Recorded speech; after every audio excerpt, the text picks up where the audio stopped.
Well, hello everyone. Friday night. How are you doing? And welcome to Friday Night Live and our guest, Dr. Claudia Albers. Hi, Claudia. How you doing? I'm very well, thank you, Wayne. And how are you? I'm doing extremely well. Thank you. Well, I am looking forward to a good show tonight, Claudia. Mm-hmm. And I just thought there's already 43 people in here. Good. I thought that what we might do tonight is kind of let people know two things. Mm-hmm. Number one, you and I will be doing a weekly show, and we're trying to get the day. Would it be either Mondays or Tuesdays, whatever we can get that? So it'll be called basically the philosopher and physicist. Okay. An hour conversation where we can That's sit good. down. Listen, we already got a thumbs down. Can you believe that? Oh, Someone gave us a thumbs down. We hadn't even said hello. oh my goodness. Hello, Claudette. Hello, Mary. Good to see y'all. Welcome, everyone. So, and two, that tonight, we're going to be talking about the dimming sun. But as I told you before we were coming on, this is the first time you and I have actually never had the chance to where I'm going to show you some of my files. Mm-hmm. And I just thought that the group would like to see these as well, because some of them I love to get your take on that. Okay. So I think this is going to be a fun-filled hour. I just want to say thank you to all the moderators tonight. Thank you for everyone coming in. We know that you have other places you could be doing, watching the Olympics. We're glad that you're here with Claudia and myself. And so, Claudia, I think this is going to be fun. I think so. I mean, there is so much evidence, and as you know, Scott and I have been documenting this evidence for a long time, and Yeah. Scott has, of course, his latest video on his channel. It's that shows one of the latest objects that he discovered within a CME. They often found in CMEs, and he keeps finding these, and he's got his latest one on his YouTube And channel. his is Planet X News, right? Yes, Planet X News. Well, I'll tell you, we promote that channel. There's more than me in here. Mhm. And yours is Planet X Physicist, right? That's right. Yeah. So please, if you have not subscribed, subscribe to both of those. So Mhm. tonight, Dr. Albers, and I know you said call you Claudia, but I always find that is to be a term of respect. I would like to get your particular take Mhm. on a couple of things I have in my files. And we were just looking at one, and I want to Mhm. pull this up for everyone. And I'll turn this down. So you and I were talking about this. This was Yes. actually posted back in September of 2016. Yes. And we'll let everyone kind of watch it as we go through this. And I just like to get kind of your Okay. from you have a disciplined mind. Mhm. Mathematics is about discipline. Thank you. So this is from UFO at Yeah. station It's, section 51. uh-huh. What are we seeing here? Well, first of all, we're not seeing something that is supposed to be there. This object, as you can see, looks almost stationary with respect to the sun. And it wasn't connected to the sun initially. The connection then formed. So this is not something that belongs with the sun. It was separate first. So it's an outside body, but it seemed to be covered in plasma already. So that's what these stellar cores, what I usually call them, do. They come to the sun's corona, they make these connections, they cover themselves in plasma. You can see this one's already covered in plasma because you can see the red color. And it almost looks like a fluid consistency covering the object. So right And here, you then, can actually see that there's a flap opening up and drawing direct plasma from yes. Now, is that coming from the coronasphere? Yes, the thing is, this looks like it's just coming from the corona, but I've established that And here's another one, by the way, folks. This is on the other side of the sun. This plasma actually comes from the chromosphere. That's where they pull plasma from. And nowadays you can actually see that they sometimes leave a blemish on the sun because the material in the chromosphere does not seem to be, it seems to be a semi-solid kind of consistency material. The sun is very different from what we have always been told it is. It has a liquid layer, it has a semi-solid layer below that. Well, the fact that they're immersed right in the coronosphere, Claudia, is what gets me. I mean, if this is in fact an intelligent machine, or like you said, I'm beginning to see now that a stellar core would be more apt, because if this is machine made, I don't know what type of technology would exist. I never think of these objects as actually devices. To me, it's a natural object that's obeying laws.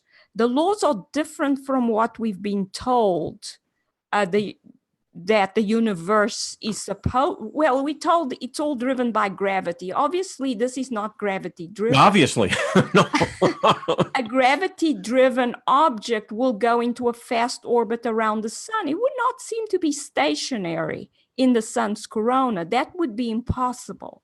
Now, I want to stop this one because this is very interesting. So, whatever this is, we can see that the intake of the plasma here is hotter than the rest of, I don't know what this is. I mean, well, as I said before, I think this is not a single object. This is a whole string of objects.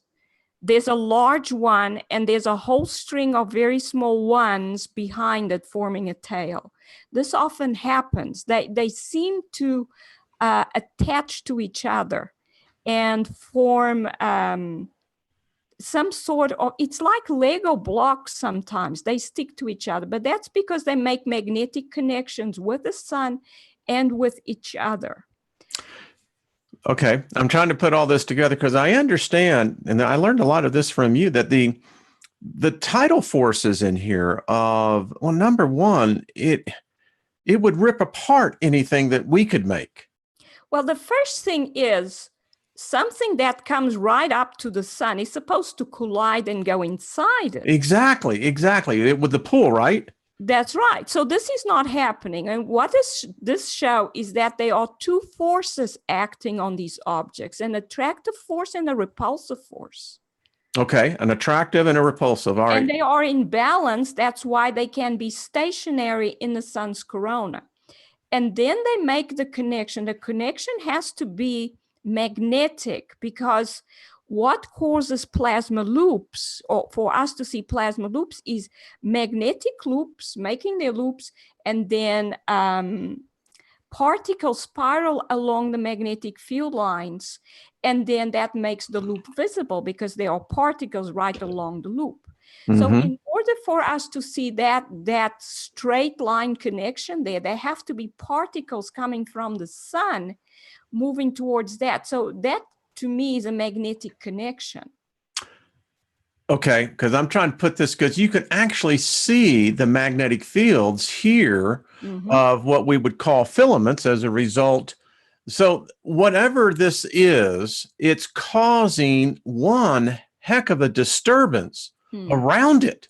That's right. So I am following the trail, and Claudia, you tell me if I'm trying to point my pointer here. So it looks to me that this is connecting over here. That's right. And then we're seeing, which is obviously a huge eruption here on the surface as well. Yeah, that's in the background. That's normal to the sun. It may not be connected to this object, but they definitely make very intense connections, because these connections are seen in 131 angstrom. And 131 angstrom light is associated to 10 million Kelvin temperature. This is extremely high. It's usually only seen during a solar flare. So obviously the connection they make with the sun is extremely intense as far as electric field and temperature is concerned. And this is why often these connections lead to solar flares and CMEs. Wow. Amazing. Well, this is one that I think that has never been explained. And you have given the best explanation that I can see, because as I'm looking at this, you had mentioned, so I don't know if this is a break, right? Yeah, you see, what we are seeing is several parts. You can see below, there's the red part. It's almost like a cap over it. Right here. And on the other side, it looks like there's a lot of material there. It's dark. Right and through here. You're talking about this here? All of these, you see, there's the red cap, and then on the other side, there's a black formation of material. That's right. This is definitely not a device because it's not smooth. It looks like a misshapen type of material. But what we probably have is a stellar core within there. And then there's a lot of material around it. A lot of them seem to actually shed some of this material, which then goes back into the sun. Wow. And they gain new material from the sun. So what we are seeing is this object, because it's in the sun's corona, it's starting to shed some of its, I call it its ionizing material, because it was a star with lots of layers. And it's lost most of those layers of material that are around the core. But when it comes into the sun's corona, it loses even more of it and gains a new set of ionizing material from the sun. So wow. I think this is what, there's a whole lot of very strong interactions happening here between this object and the sun. Yeah, and that's what I look at this, Claudia, and what my mind is telling me is I cannot comprehend what I'm seeing. And I can't because this defies what I've been taught as the physical laws of gravity, magnetism. It's the fact that you have a mass the size of our star. These are huge, by the way. I mean, this is... What people don't realize is that this is about, I calculated, and others have, about 6.5 times the size of planet Earth. It's big. Right. So these are huge objects. And again, I have not read or comprehended any science that would adequately, other than what you're talking about now, as a potential stellar core, that would be naturally drawn to the mass of our star because they are made of the same mass. Yes. I believe that these objects are in a state, they're old stars, so they are energy deficient. And they see the sun for the energy that it can offer them. So basically, they are attracted to the sun's energy. Boy, and this is a vampire if I've ever seen one. That's right. Basically, when I started observing these objects, I had to start from one single premise, and that is that physics is observation driven, not theory driven. So we see an observation which tells us this is nothing like I have ever seen. So what do? Do I throw out the observation like most physicists are doing nowadays? No, you rework the theory.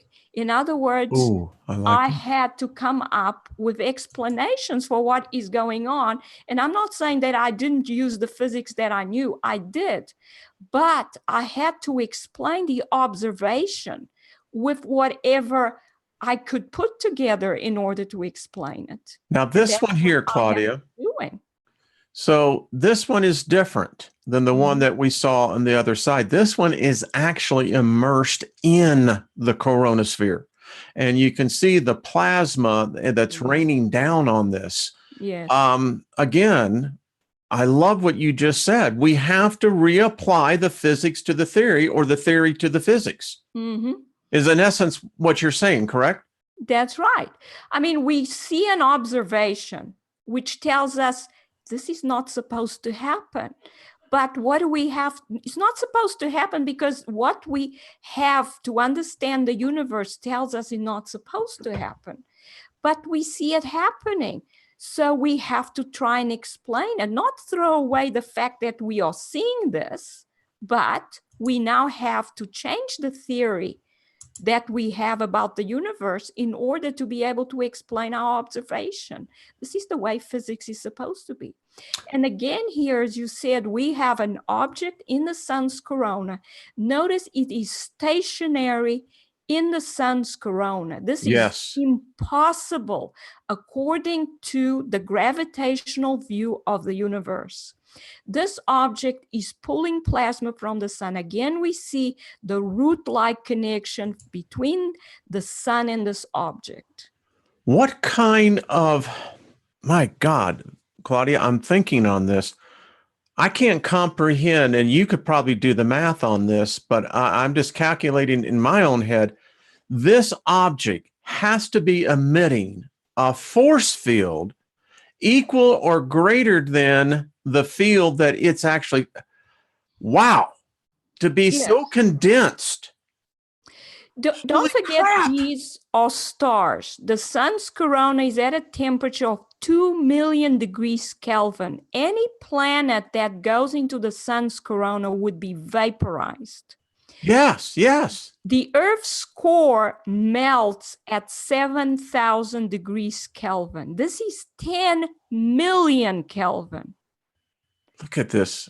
I mean, these are stars. Only stars can take this kind of environment and feel, well, we could talk about in human terms, feel comfortable in it, because it's the kind of environment they create.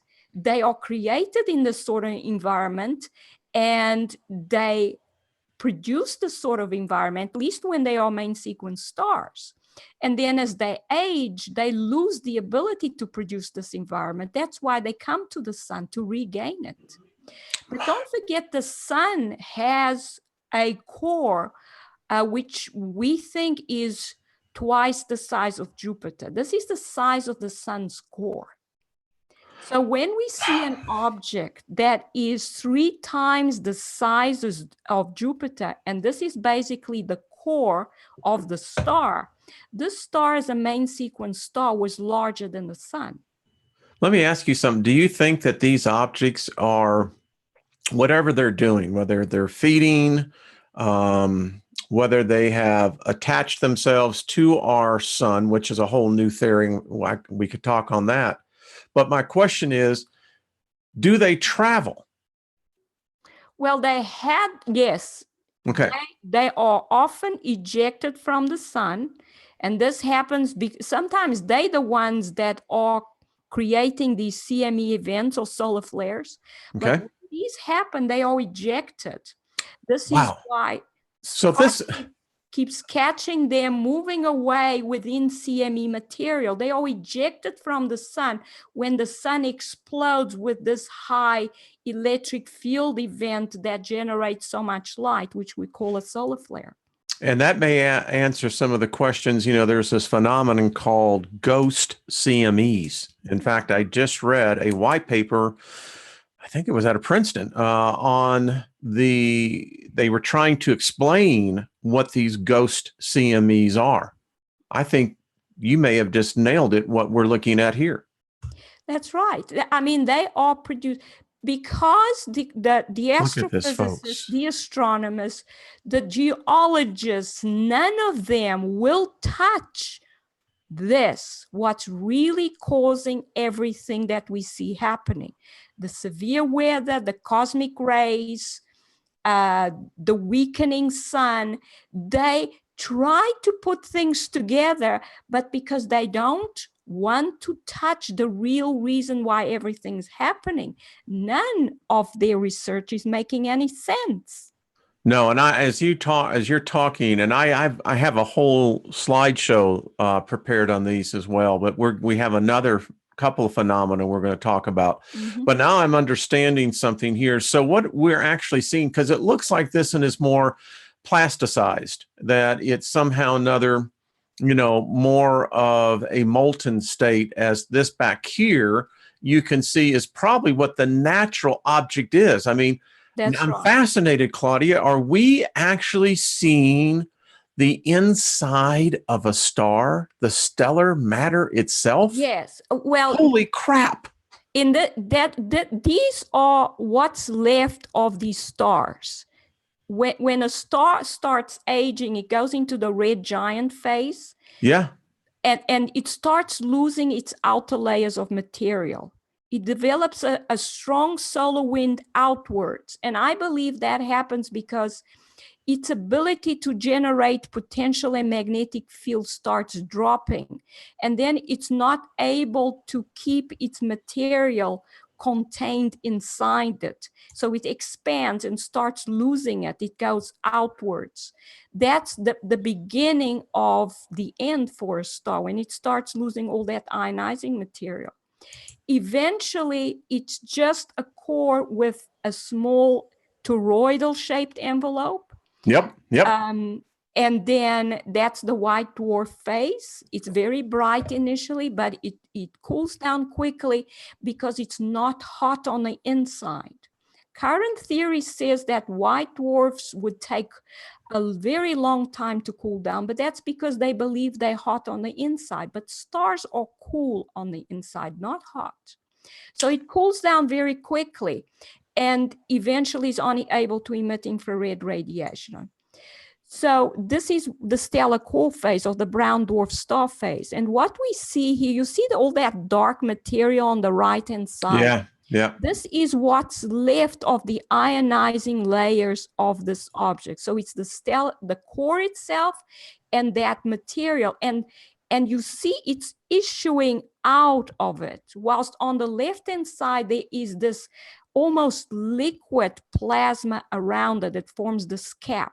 Mm-hmm. Which And is I'm seeing something here for the first time. You can actually see yes, how this is not as solid as I once thought it was. It's actually, you can see it's connected, but it's only connected by either a magnetic or a plasmic type of connection, because it's feeding. You can see that it's sending that current. yeah, it is. And the thing is, what I've discovered is that the layers around the star are not gaseous. They are solid and liquid, and sometimes semi-solid, like Mm-hmm. plasticine Yeah. material, Play-Doh. And it's semi-solid, so you can actually form a blemish on the sun and on these objects. You can see that some of this material that comes off it is often in the solid phase, and it breaks up into smaller pieces, and it looks quite messy, actually. Yeah, you can And really see here. yeah, And then you can really begin to see the definition, as you can see. Now, these are huge, folks. Let me just tell you, you're looking at the size of Earth right here. that's So, right. I mean, It's not small. it's not small. Don't forget they are stars. Stars are Yeah. supposed to be large, very large. The This, largest planet in our solar system, Jupiter, is not actually a planet. It's a star as well. It's just I a agree with very that. old star. Well, okay. Let's see. Wow, we've got quite the crowd in here. Yeah. All right. So I don't know about you, but folks, that was one of the best, what I would call critiques of something that has puzzled me for years. Well, at least two that I know. I've had this in my files. All right. Well, we've only just begun, as Karen Carpenter would say. So we have yet another that allow me to pull this up. So, folks, you'll just have to give me a second. Here we go. That's the photos, PowerPoint. But that was amazing footage that you have there, It Wayne. blew me away. I have to tell you, it's one that has puzzled me, and I just couldn't figure it out. Now, So here is one that has puzzled me as well. Let me get it pulled up for everyone and allow me now. You have to give me credit here, folks, because the way Zoom works, you have to pull up everything like in a separate window. All right. So you see this, right, Claudia? Oh, yes. All right. So I just want to let everyone know that this was recorded in 2015 Wow. on the International Space Station. Yes. And you're going to hear me. And this is actually me talking when I'm on this. I recorded this, was from a live feed about 1 o'clock in the morning. Watch this. Yes. You hear me saying, what the hell is this? So what are we seeing? Well, it's supposed to be the sun, but I can tell you right away, there is no way this thing is the sun. Well, that's, and listen, I have other footage that will show you this exact same object going the other way that we have been calling the sun. What's going on here, Claudia? You said something. First of all, do you see these beams? 4 beams. How is the sun supposed to produce these very symmetric beams, up and down, horizontal? There is no way. Only a device, a man-made device, can produce these kinds of beams. This is absolutely ridiculous. These look like laser beams. By the way, just let everyone see, you can see there's an astronaut standing right here. He's filming this. So, Claudia, you answered one of my questions. I know that this is smoke. I know that this is something, but you just said it very well could be a thruster. Yeah, it could be part of a thruster, and this object is moving in the wrong direction. It could be they are firing thrusters to position it. Okay. Move orbit, which will change its speed. It's obviously not moving in the direction that the sun's supposed to be moving in. So they could be firing thrusters, or it could be part of the cooling mechanism. Interesting. I see. I had not thought about it. I knew there were smoke, but you can't. How do you get smoke in space? Is one of the things that I was trying to rationale. That they have several models for this, the sun simulator. So one of the possible models is that they actually take beams of laser beams, and they focus them on a point, and that will produce light. So it's possible that that's what they have here. Actually, laser beams. Interesting. Pointing on a focal point there and producing light. But they may use those to just add on to what the object was already producing from the inside. Because it has to be extremely powerful to be able to simulate the sun from orbit. See, that's what I was thinking. Whatever's generating this, and it must be extremely large. This one is extremely large. Now, folks, you can see here's inside the ISS. You can see it. Yeah. And there was an astronaut that was standing right here. There's film cameras watching this event, whatever the hell it is. I don't know what it is. Because you can see, Claudia, it has the same delineation as the sun would have, but it's in a retro position. And you're right. As I begin to see whatever the shield here is, the halo, the reaction, as you can see, becomes very intense on the outer core of this. And now we're seeing the smoke above and below. That's definitely, to me, that's thrusters. Okay. They symmetric. There's one firing towards the top and one firing towards the bottom. I think those are thrusters that they are firing for. I don't know. I'm not sure what they are doing, but that's definitely a device. It's huge, isn't it? It's huge. The sun would not be producing smoke. Now, this is what I don't understand. This is the curvature of the Earth right here, folks. And we're getting the effect of an artificial I've seen enough of these that when the sun goes down, how the earth, how you get the backdrop of the lighting, Claudia. Look how this thing is intensifying. Yes. It's growing. This looks like an artificial produced thing. Could this be plasma that we're seeing? This does not look normal to me. That does not look like what we're supposed to see in space. There seems to be a lot of interference, but that's probably from the device that is just moved off. I was thinking radiation, something that's hitting the transmission because it's intense. It is intense. And it continues on that. And as you can see, it's almost 7 minutes long when I was recording this because, and by the way, I never saw this again. Never did. I mean, it was very strange that they actually filmed the object moving in the opposite direction. Yeah. To what the sun usually moves in, retrograde, as you said.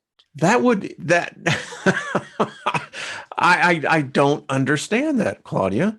I don't understand it either. That they even allowed this to come out. I have a lot of mistakes. They're very sloppy. I have another video, and folks, I'm letting this play out because it's important for you to see this was not a normal setting sun, but this is the curvature of the Earth, folks. This don't think that it's not. Now, well, if it's the space station, it's up there, then what we must see, of course, is the Earth. Has to be, but look at this, Claudia, and here's the folks. Now you can actually see how I was recording this. This site, by the way, no longer exists. It's been taken down, and you can't even find the archival footage anymore, Claudia. The rat bastards took it down. Well, we could be seeing one of the stellar cores come by, and holy crap! Claudia, you just may have answered something. Yes, because there's a lot of radiation interfering with the camera. There seems to be something happening in front of this camera that is filming.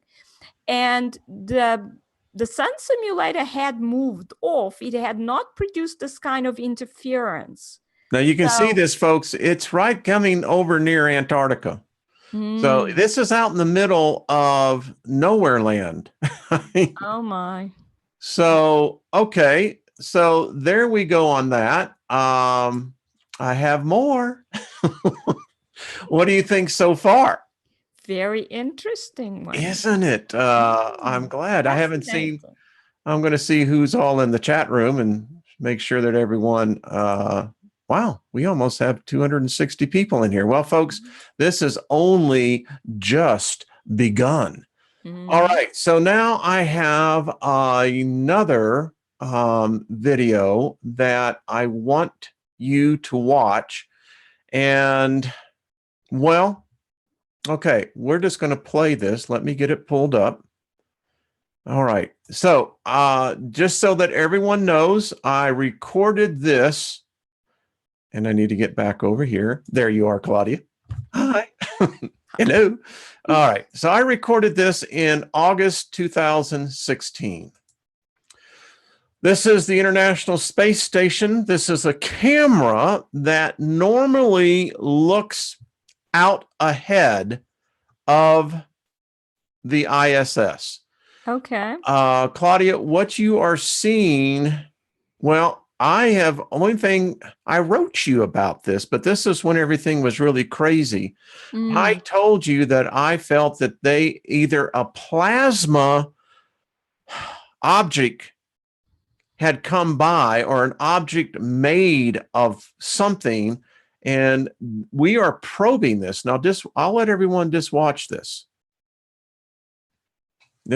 I've recorded this in real time, August 16th, 2000. So this is supposed to be the Earth's atmosphere, or this? Yes, well, it's supposed to be, but what they were actually pointing this out is it's shadowing the Earth. Look at this laser, Claudia. Oh, I don't know what this is. It's a plasma. It's not a laser. It's a plasma. But watch what is happening.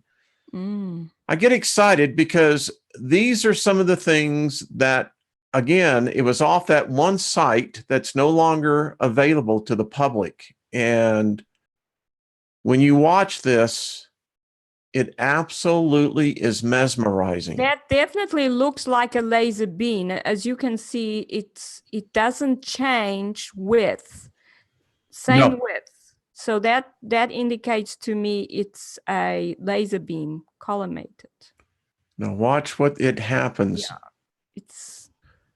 It looked to me, Claudia, as I've watched this, I've watched over 1,000 times, that I believe that they have figured out somehow to, I don't know how they're doing it, to capsulate photons. Because, well, it's a laser beam. okay. What we are seeing, this purple pinkish color, that would be some kind of plasma that's giving off light. Okay. It's giving off this purple light, which I know these objects are giving off this kind of light, this pink light. Interesting. This color is usually given off by argon, one of the noble gases. When you put argon in a discharge tube, so you put a high potential across it, it gives off this color of light. Now, so this watch up would here. be plasma, a gaseous plasma giving ionized. This is actually a planet, Claudia. It's rotating, and what we're seeing, my goodness. I'm going to freak you out. Goodness. I'm going to freak you out. You're actually seeing a planet here. You're seeing its atmosphere. I can see the curvature now. Can you see it now? And guess what, Claudia? They are probing this. Whatever we're probing it with, this object is spinning, folks. What you're not realizing, you can actually see what the camera is picking up. We're seeing a rotation process, but this is going to be the freaky part. This is not the main body. It's right here.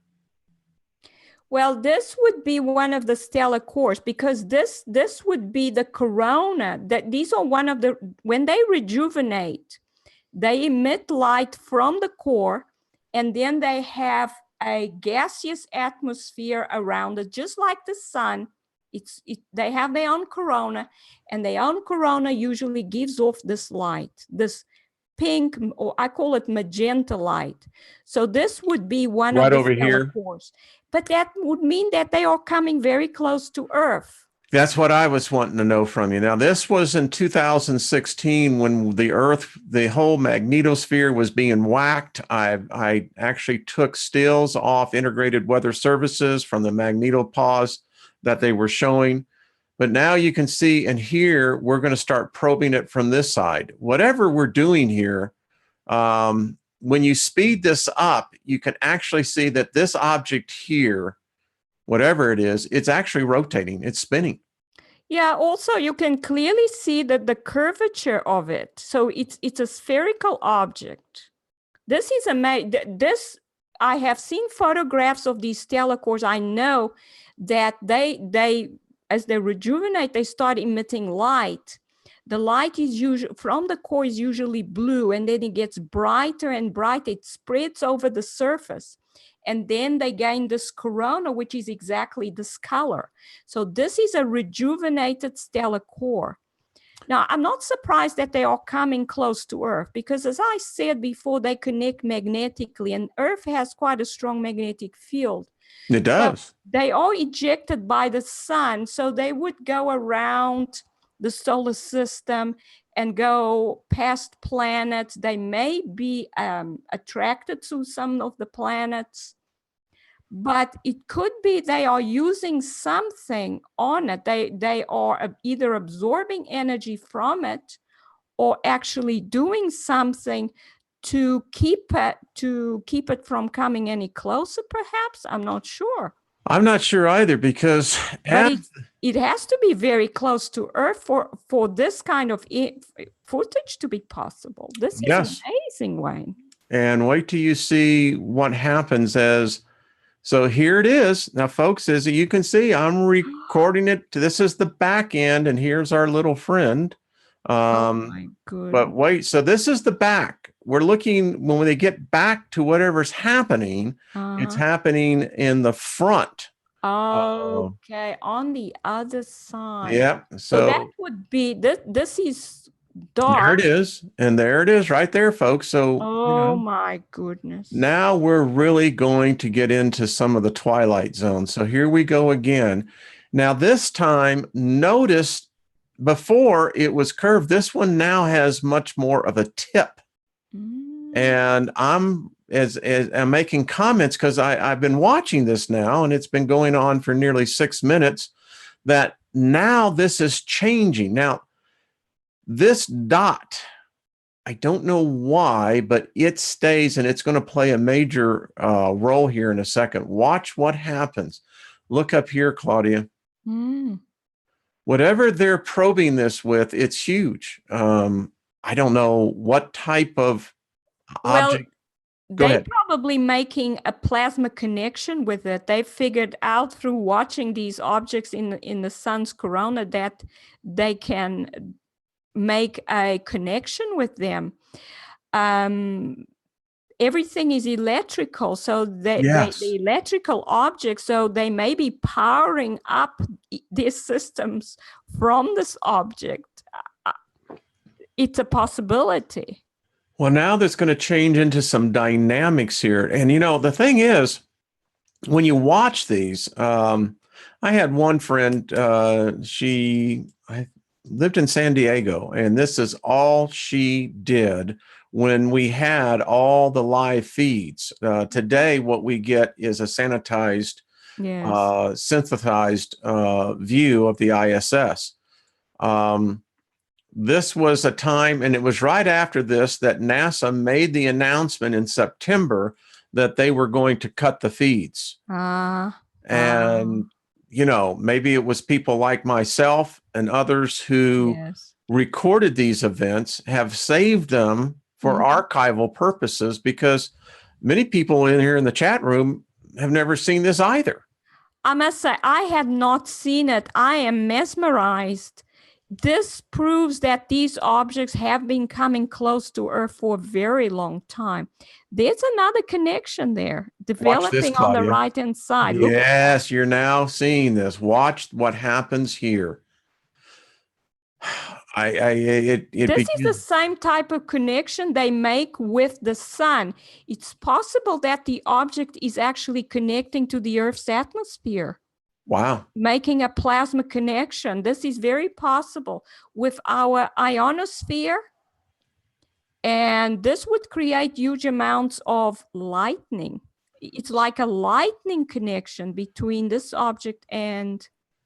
So you actually saw this developed. I mean, it appeared... Yes, it did. We watched it as it actually began to, I don't know, manifest itself. Yeah. I know this, Claudia, that they're using light here. And you and I have talked about this a lot. So what is this? Is this a probe? It's like lightning. What happens when there is lightning? Lightning is a discharge, an electrical connection between 2 points that are at different electric potentials. Like when you have a circuit with a battery and a light bulb, okay? When you close the circuit, the potential that the battery creates goes across the light bulb and lights it up, okay? So whenever you have a potential difference, you create a current across.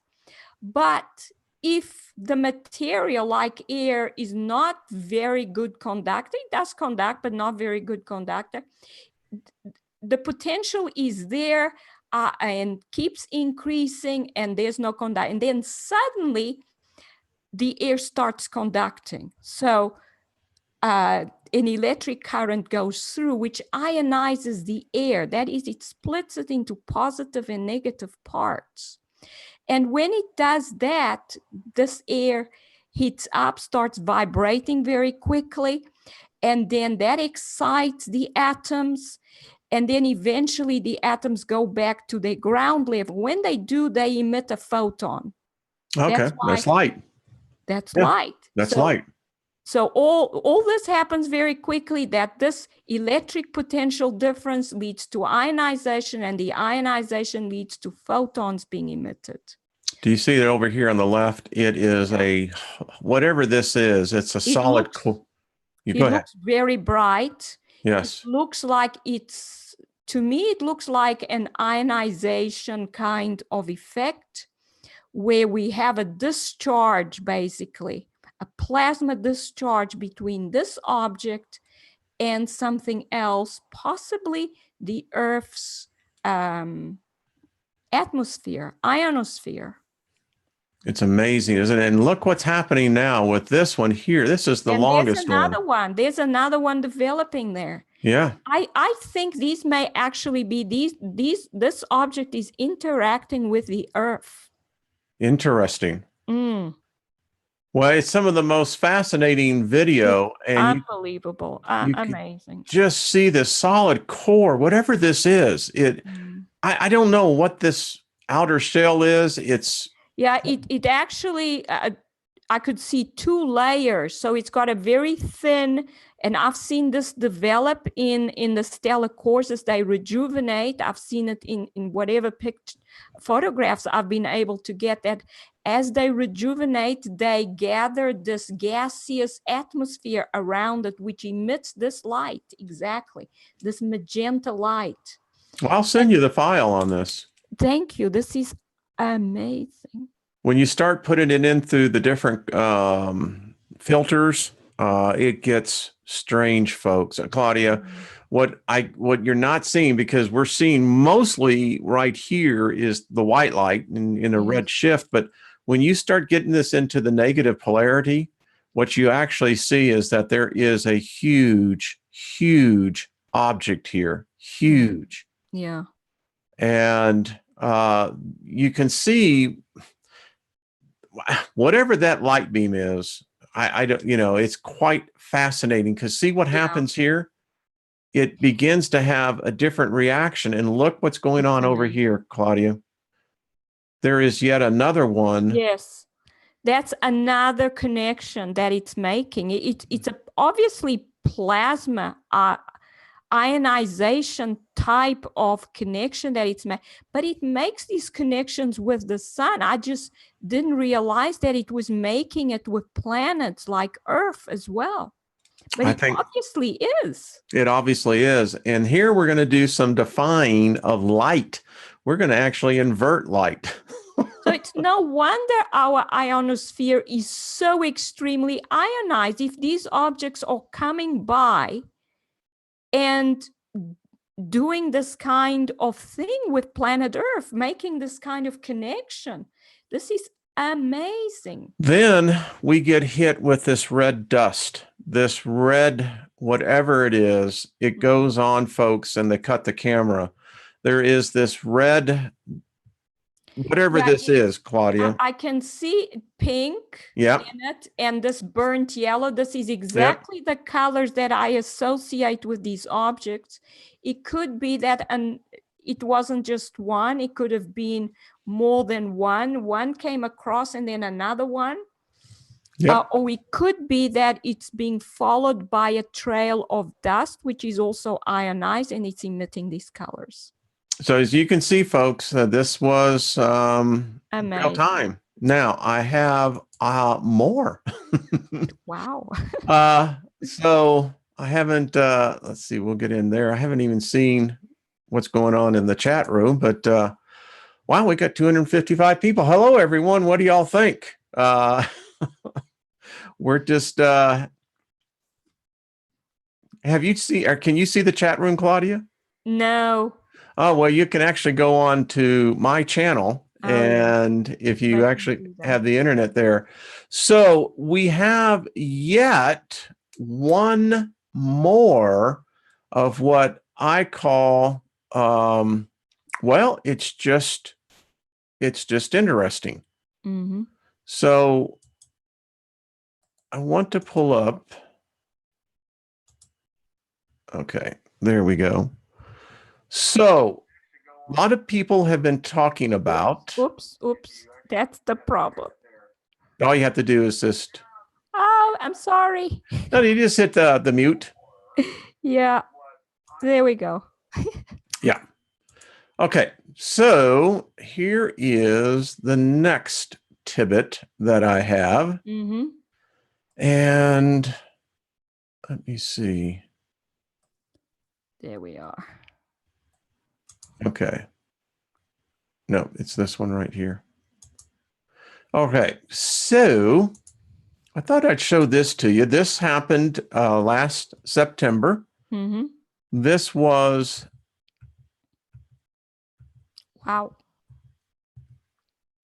look what happened. Oh my goodness. Yeah, well, This was the X-Class 20 flare that went off, Claudia. This is what they're not showing. And folks, it's sitting right here. That's right. Don't forget, as I said before, these solar flares are usually responses from the sun to the presence of these objects. They are actually causing the sun to have solar flares. The connections are extremely powerful that they make, and these lead to solar flares. It's there. There you are. It's huge. It's huge. And it's in, you know, here we're seeing positive, negative image right off Secchi. This is amazing. This object is not even spherical. No. And look how it reacts to the sun. It's an ellipsoid. This is amazing.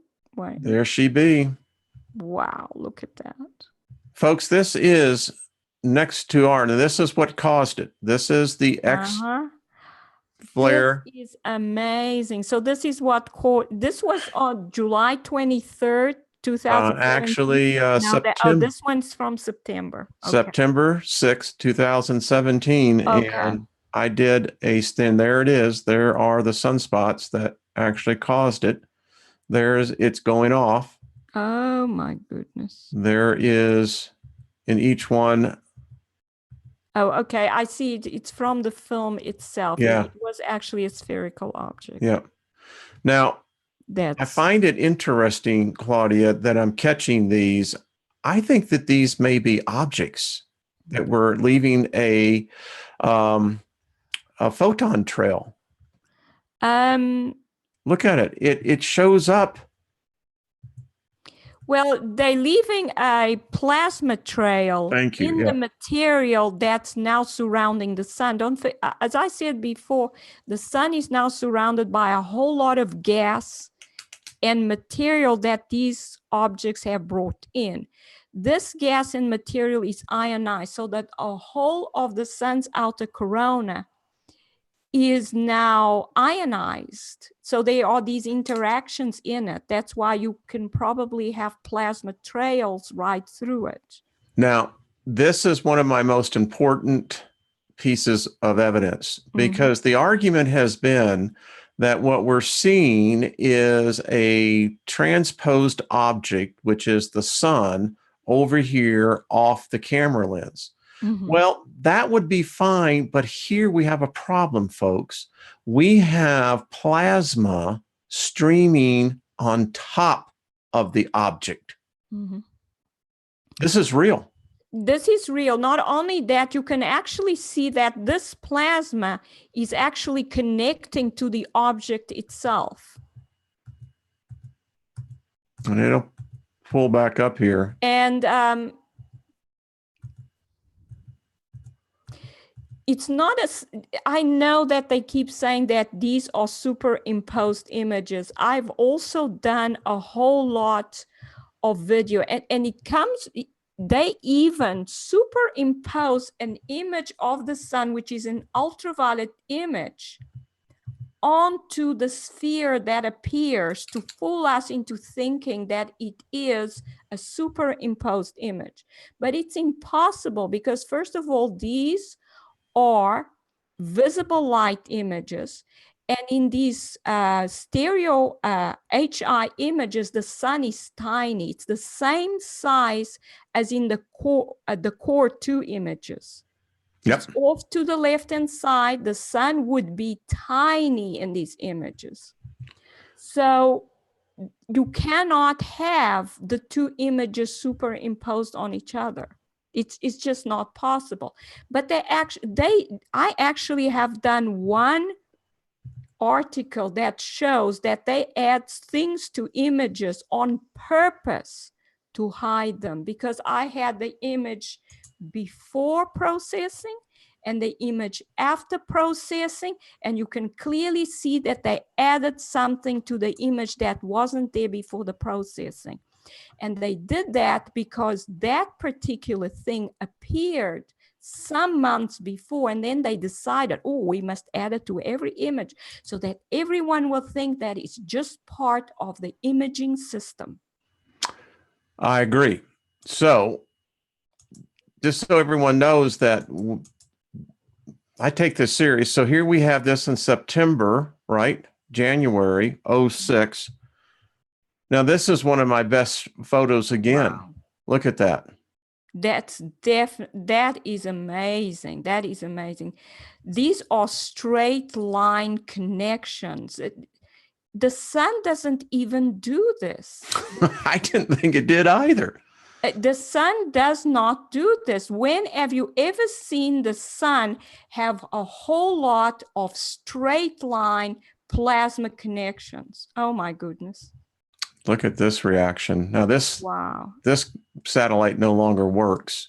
Look at that. Behind, yes. This is when I realized that this object had been in our solar system. Mm-hmm. And we've discussed this one many times. Yes. Wow, look at that. Yeah, I've named some of these as well. I call that one the triangular. I've forgotten, but I've written a whole lot of articles about these stellar cores, and they are huge compared with the sun. They are much larger than the sun in these images. It's quite remarkable to see what's happened. Now this here, everyone should pay very close attention. This is an object that I think actually was the reason that caused that. Here, look at this, Claudia. Mm-hmm.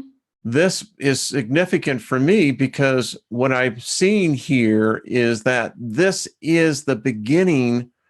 This is huge, number one. Yes. And whatever the reaction it is, it's going to pull. But Wayne, don't forget, what you see on the right-hand side is not the sun. This is not the sun. The sun would be way off to the right. Okay.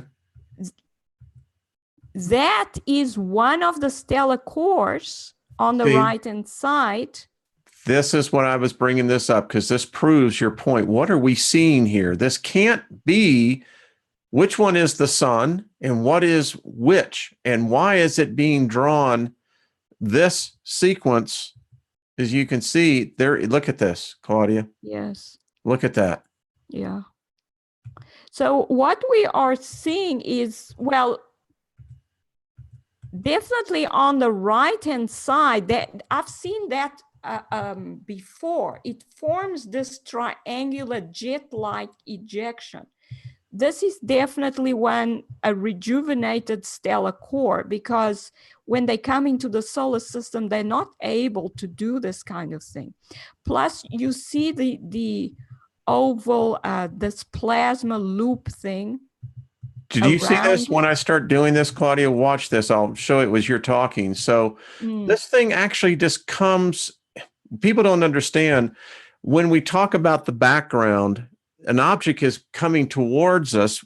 This is what so often is problem with satellite. You don't know where your object. Now watch this, Claudia, right here. Watch this object here.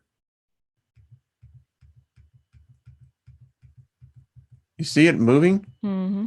Yes. Yeah, we can see that. Look at that. There it is. That's the best one that it's actually drawing something here. It's Well, remarkable. it could be one of the smallest stellar cores. The sun is interacting with it, and the other large stellar core on the right-hand side is interacting with it. They both interacting. Isn't it amazing? Yes. See, this is why I've been wanting to get you on, because it's fun. Yeah. So, well, we've gone over on our time, but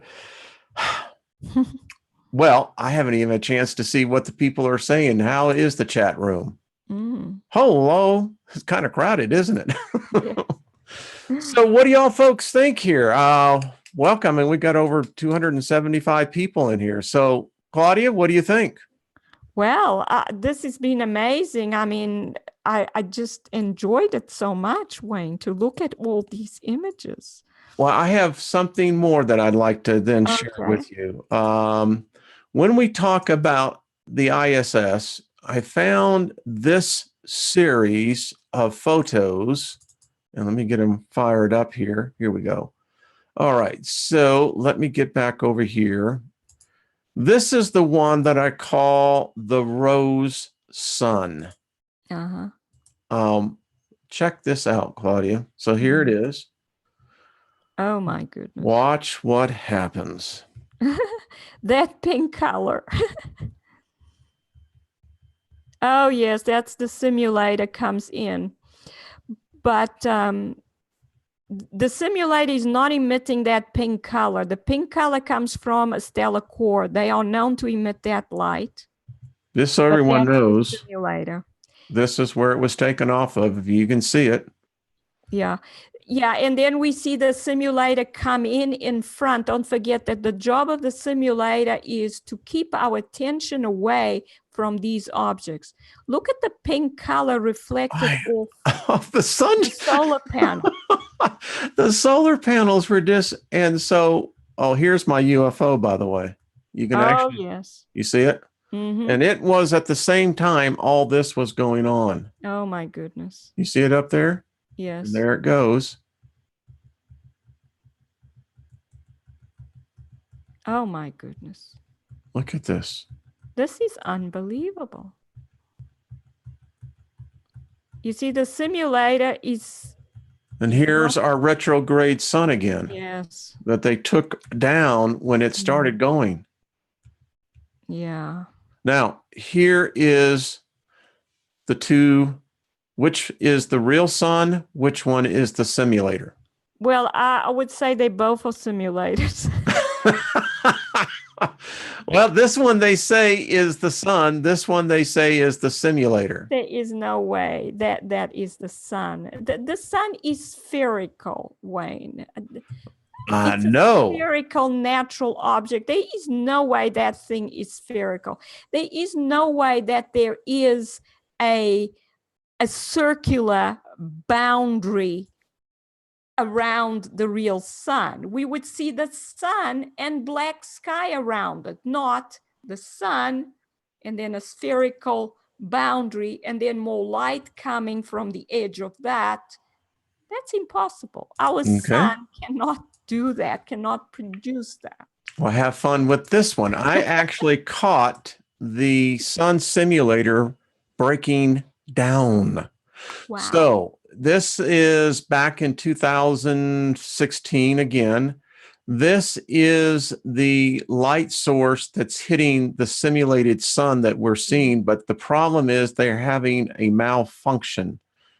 You ready? Yeah, that shows you how this one works. It's a reflector. They focus beams on it, and then the focal point becomes the light source. So it's a reflection kind of thing happening here. So they're reflecting light off a screen basically to simulate the sun. This is why we see these beams coming. They're not coming off it, they're being focused on it. That's why they beam vertical beams like that. That's amazing. I love that. It does break down, but it helps us to see how it works. It does. And here is the simulator itself, folks. This device right here, and I'll bump the picture up so everyone can see it. This is the generator. This thing gets so hot you can't even watch it. Mhm. By the way, these solar panels, I don't know if you've noticed, they're the next generation. So this device right here is a simulator that is attached. This actually, what's so odd, it's in a separate pod attached to the ISS. So just so you can get an idea of what we're looking at. Yes. Now I'll beep it up here and look what's happening. Everything is around that device. Yes. It has its own separate power source. Yes. There it is. Now let me get these blown up for you. So Claudia, watch this. And I know we're going over. So pay attention to this right here. Mm-hmm. Wow. Look at that. Mm-hmm. Amazing. Do you see this? Yes. Becomes extremely bright. There it is, folks. This is only one of them, because don't forget, the ISS moves way too fast to correctly simulate the sun. Mm-hmm. And again, this is all down over Antarctica, folks. Yeah. So this is one of their simulators. They may use it now and then, because the correct orbital altitude for an object, I calculated the other day, to move at the right speed to appear to be the sun, I believe it's something like 12,500 kilometers. Yeah, I think what the International Space Station is traveling at 17,200 miles an hour. Yeah, it's way too fast. It has to, it would. Yeah. So they probably use it to simulate it in ISS footage, to simulate the sun. They may use it for short amounts of time when they need it for, for an observer on the surface to appear to see the sun. And that's just a small little sampling of the files that I've saved. So folks, that's what the hour will be like. Now, there was a guy, Scotty Hall, asked a question right from the beginning. And let me go all the way back up to his original question. I don't even know if I can get there. Nope, I guess I can't. So maybe you can ask again. Yeah, I think he said that he wanted to know why the stars appear to come up from the south and then spread out. I think it's something his question was. Depends on where the observer is. Yeah, that's what I was thinking, that,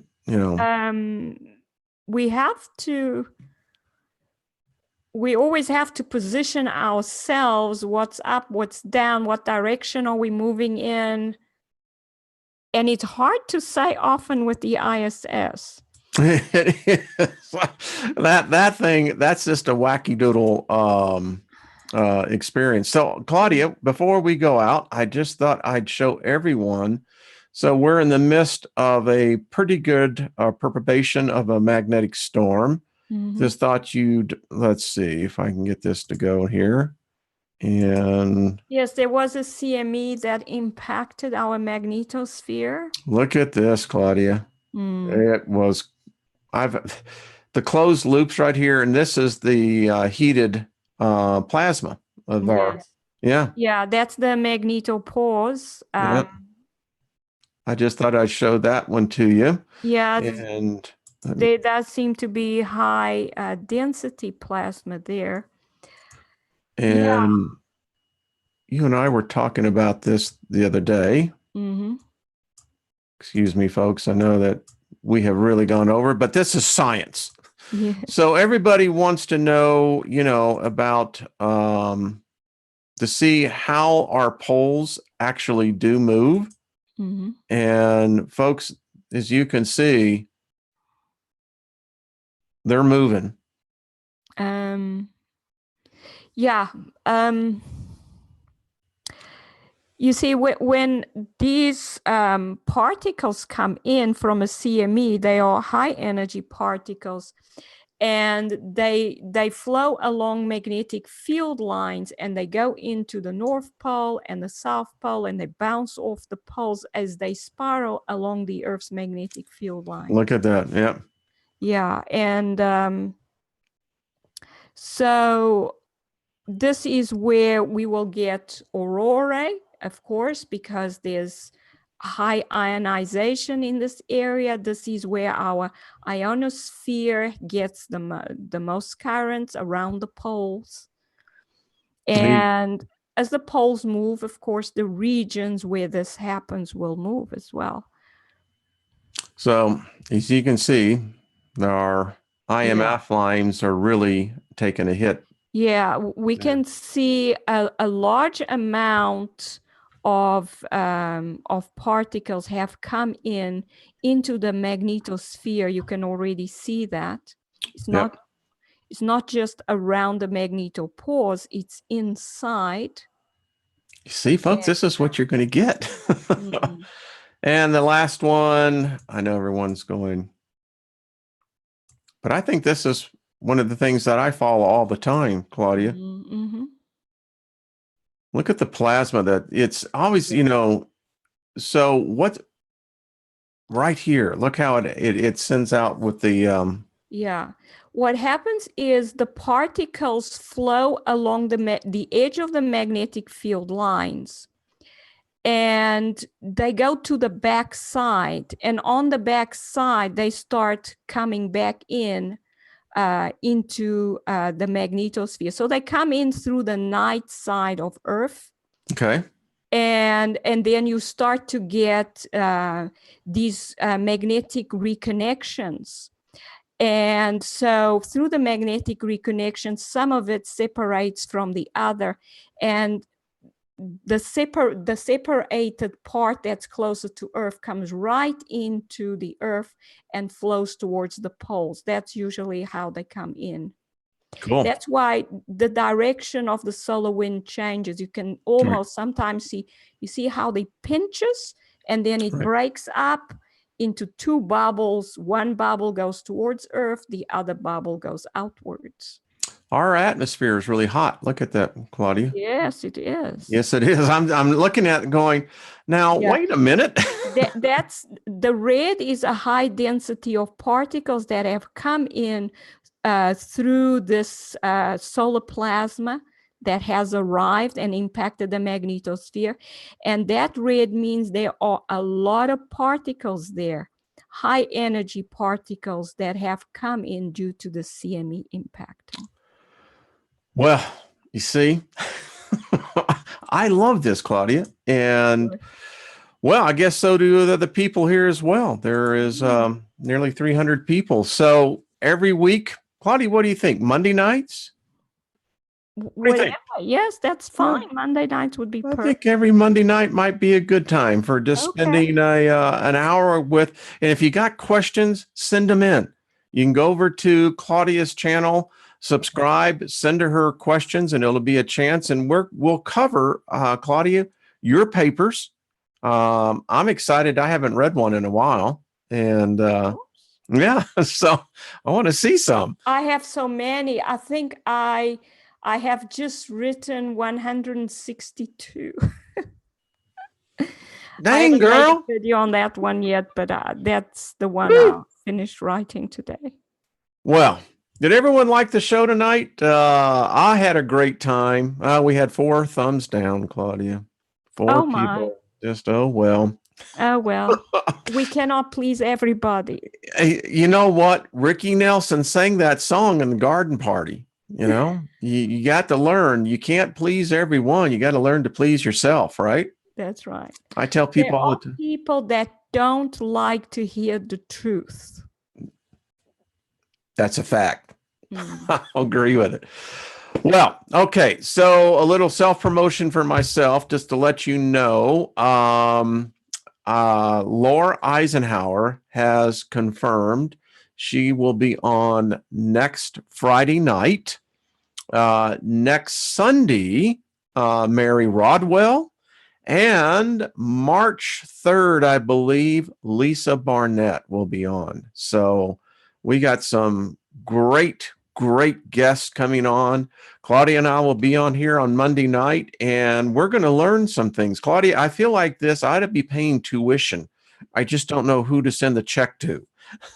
Well, don't forget that I really, thank Well, you. look at Scott. Thank you. Wow. You rascal. Yeah. But seriously, folks, we should treat this as the rare opportunity it is. This is a chance for a opportunity for laymen like myself to be able to have direct access to a PhD, folks. I mean, just to put it in dollars wise, here in the United States, a PhD will run you what now? About 150, 200,000?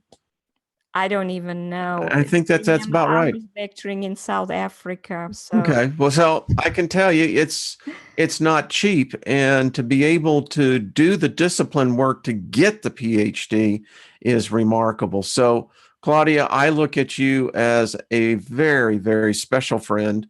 And as a teacher, I will learn as a student to become more articulate in my conversations. So that's how I see it.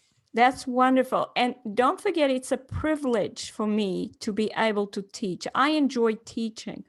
When I started lecturing at university, one of the first things I learned is that in order to be able to teach, I had to learn things really, really well. So I was learning through teaching. See? And I'll guarantee you this. Understand things deeply in order to be able to teach them. So just to let you folks know, I actually see Dr. Albers actually having the full floor. And if it so happens that she desires, then has a paper, she will actually give the paper and do it as a lecture. I think it's going to be phenomenal. Oh, yes. We can select papers if you like. That I do. How about if I send you a list? Okay. All right. And then you can select whichever one you want. Ooh. Oh, this is going to be good. Yes. This is going to be good. Yes. I mean, there's mind coitus, and then there is learning coitus. Mm-hmm. This is going to be the good stuff. All right. And if you select the paper, I'll actually send you the PDF file. Okay. So you can have control over it and ask questions. And Okay. I'll send you a list of. Okay. I have 100, like I said, 162. It gets to the point where I forget what I have written because there are so many. It's like going into the Ghirardelli's chocolate factory and the guy comes up, well, what kind of chocolate can I give you? And you're going, are you serious? Are you serious? Anyway, yeah. Well, Claudia, thank you. Appreciate you so much. Give my best to Scott as well. Everyone, I hope you had a great time. Listen, what we show tonight is just kind of the tip. This is the reality we live in, folks. There is something else out there, something greater than ourselves, something that is beyond many times our ability to comprehend. And it takes minds such as Dr. Albers that can come in and, I believe, help unlock even thoughts within the group here, Claudia, because we got some smart people. Oh, yes. I believe that people are born geniuses, but the educational system takes it out of them, unfortunately. Wow. I love that. All right, y'all, bunch of geniuses out there. We're going to get to it. All right, folks, have yourself a great evening. Thank you, Scott from Planet X News, for the donation. Thank you, Claudia. We'll see you Monday night. You folks have a great, safe weekend. I'll be with Jeff Doherty over on his channel on Sunday morning on your Not Your Normal Sunday program. All right, folks, be kind to one another. We'll talk real soon. All right.